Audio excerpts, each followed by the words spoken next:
দই দই ভালো দই, দই দই ভালো দই।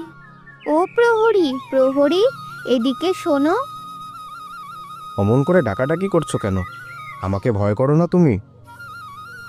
কেন? তোমাকে কেন ভয় করব?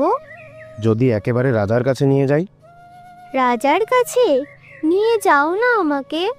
কিন্তু আমাকে যে কবিরাজ বাইরে বেরোতে বারণ করেছে। আহা, তাই বটে। তোমার মুখ যেন সাদা হয়ে গেছে, চোখের কোলে কালি পড়েছে। তুমি ঘন্টা বাজাবে না প্রহরী? এখনো সময় হয়নি। কেউ বলে সময় নেই, কেউ বলে সময় হয়নি।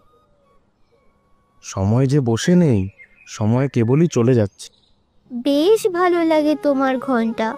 দুপুরবেলা পিসে মশাই কোথায় কাজ করতে যান, পিসিমা রামায়ণ পড়তে পড়তে ঘুমিয়ে পড়েন। আমাদের খুদে কুকুরটা লেজ গুটিয়ে উঠোনের এক কোণে ঘুমোতে থাকে।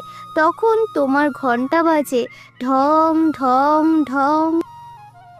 আচ্ছা প্রহরী, সময় কোথায় চলে যাচ্ছে? সে কথা কেউ জানে না। আমাকেও যেতে হবে সে দেশে। হবে বই কি, অবশ্যই যেতে হবে।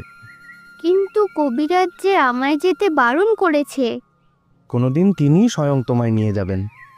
আচ্ছা প্রহরী, ওই যে রাস্তার ওপারে বড় বাড়িতে নিশান উড়িয়ে দিয়েছে, আর ওখানে সব লোকজন কেবলই আসছে আর যাচ্ছে, ওখানে কি হয়েছে? ওখানে নতুন ডাকঘর বসেছে, রাজার ডাকঘর। ওখানে রাজার কাছ থেকে চিঠি আসে? আমার নামেও আসবে?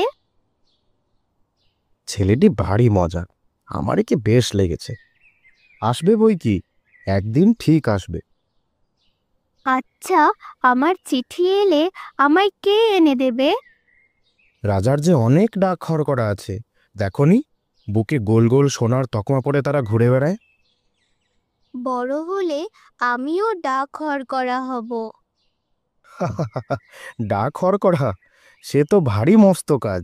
রোদ বৃষ্টির মধ্যে সকলের ঘরে ঘরে চিঠি বিলি করে বেড়ানো, সে যে খুব জবর কাজ।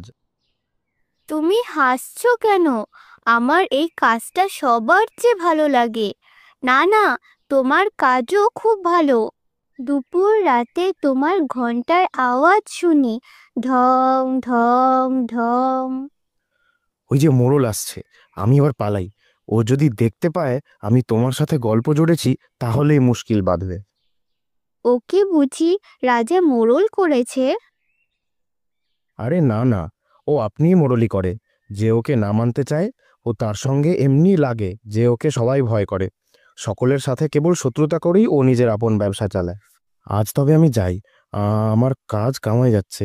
আমি আবার কাল আসব, এসে তোমাকে শহরের সমস্ত খবর শুনিয়ে যাব।